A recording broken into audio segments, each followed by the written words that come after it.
I think that this trial is an example of that gone haywire, gone amok, and the jury is not immune to that.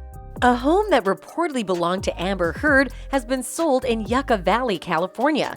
The reason? Her lawyers want to get paid. The 6-acre home was sold on July 18th for $1.05 million, property records confirm. TMZ reported that the new homeowner says he was in touch with Amber's people during the transaction.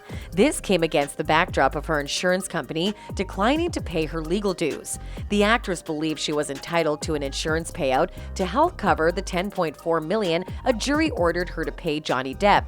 But New York Marine and General Insurance Company say they're not responsible, according to a lawsuit filed in Los Angeles. So what else will Amber sell so that she can pay her demanding lawyers who keep on filing new suits? Let's find out. Amber Heard had a personal $1 million comprehensive liability policy with the New York insurance firm in 2019, when Depp initially sued the Aquaman actress in a Virginia court for defamation.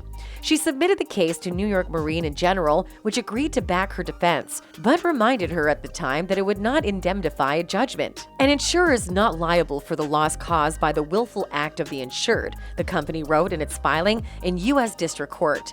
A jury determined that Amber willfully defamed Depp in a Washington Post op-ed and ordered she pay him an amount that shakes out to $8.4 million when figuring in her $2 million counter judgment. The mother of one was hoping to use part of the insurance payout to offset her legal fees, but that has since backfired spectacularly. And instead of her lawyers, led by Elaine Bredehoft, helping her to get to a resolution, they have kept compounding the problem by filing new cases, which definitely means more payout, like the recent appeal case.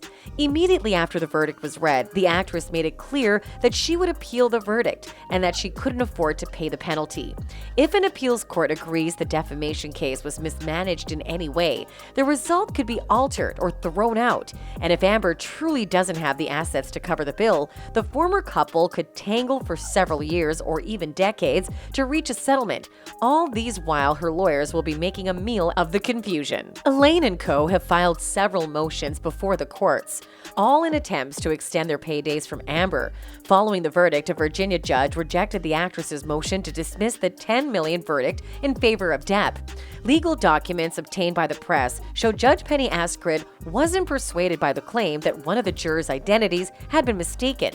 Penny determined the verdict still stands, as there is no evidence of fraud or wrongdoing in the original trial. Amber's legal team alleges Depp's $50 million defamation lawsuit against her was rooted in a 2019 Washington Post op-ed that she had written, where she opens up about being in an abusive relationship but doesn't mention the Pirates of the Caribbean star by name. The filing argues Depp proceeded solely on a defamation by implication theory, abandoning any claims that Ms. Heard's statements were actually false. But challenging a jury's verdict is nothing if not wasting time and making money, and that's precisely what Elaine and her colleagues are doing.